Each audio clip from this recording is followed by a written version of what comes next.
玉歷寶鈔的故事5第5節最後的叮嚀。觀世音菩薩開示圓滿後，復還慈悲的原相，三灑甘露，駕雲上升，十殿閻君也各辭歸地府。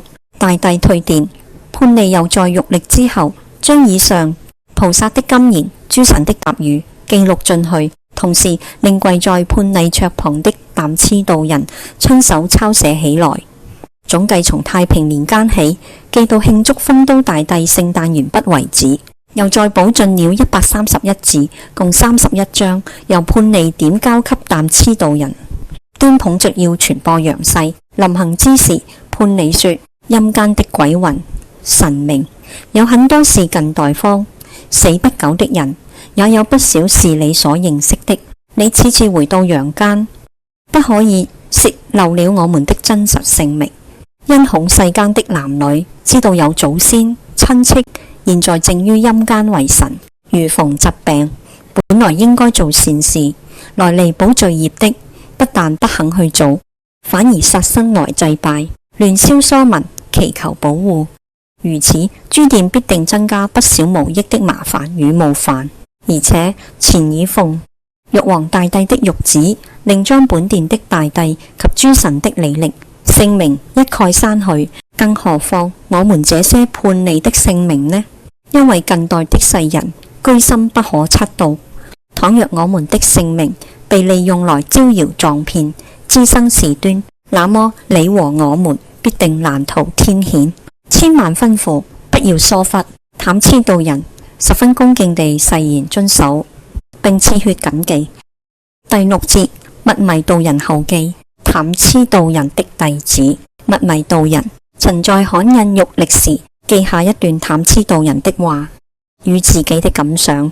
他說：貧道在戊申年夏天6月雲遊四川成都時，在雙流縣的郊外路逢我的師父瞴癡尊者。他開示說：我曾親自從六道輪迴，由生而死，由人而鬼的陰間出關回來。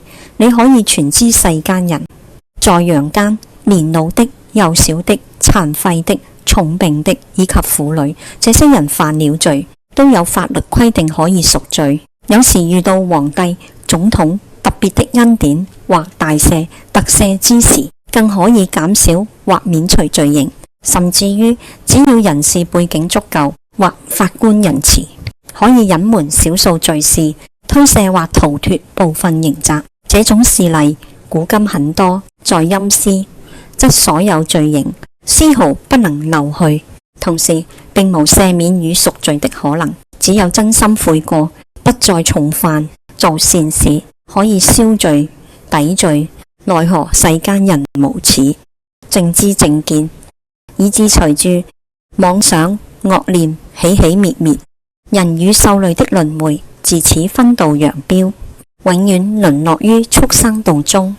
以往曾犯過的人當中，婦女100人中醒悟悔改的還有1、2人，男人則1000個人中有時還沒有一位會悔悟改過的。更可憐的是，有的已死到臨頭了，終究不肯改過，甘心等待陰司的刑罰。幸好現在菩薩慈悲，玉皇大帝賜恩，准許弘傳玉歷寶鈔以贖罪惡，可以說是陰間大開方便之門。我現在勸告世間的人，須知生為人身是十分難得的，正當活在的時候，能悔改向善，善待此生的因緣，多行利他的功德，才能保障自己將來轉生善道福處。因為你向來有勸人行善的心意，現在將玉歷寶鈔轉授給你，而將玉歷盡速傳抄行世。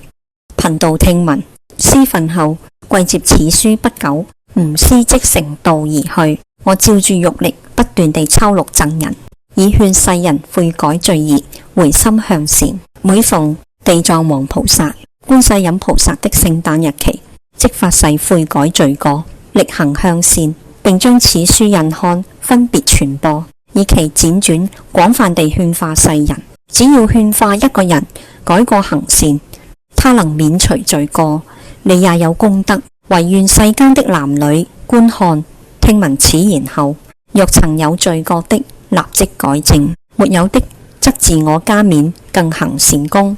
不要等到墮入地獄之後，心想悔改已是來不及了，想再求回到人生，更是不可能了。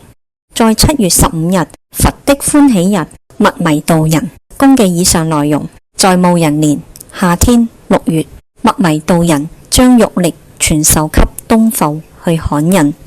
庚戌年，默迷度人度三足進香，在中元節時，將玉曆刻本的傳書連同諸聖的誕辰通共32章於公前，交給武林去印刷流傳。他希望善男信女隨緣樂捐印刷，不論萬本、千本或百本、數十本，各地流傳，提醒人懺悔險過，止惡行善，轉變命運，真是功德無量。待續，請大家幫我點讚、轉發、留言，令世人了解天律、地律、人律的分別。止惡行善也是功德無量。多謝大家。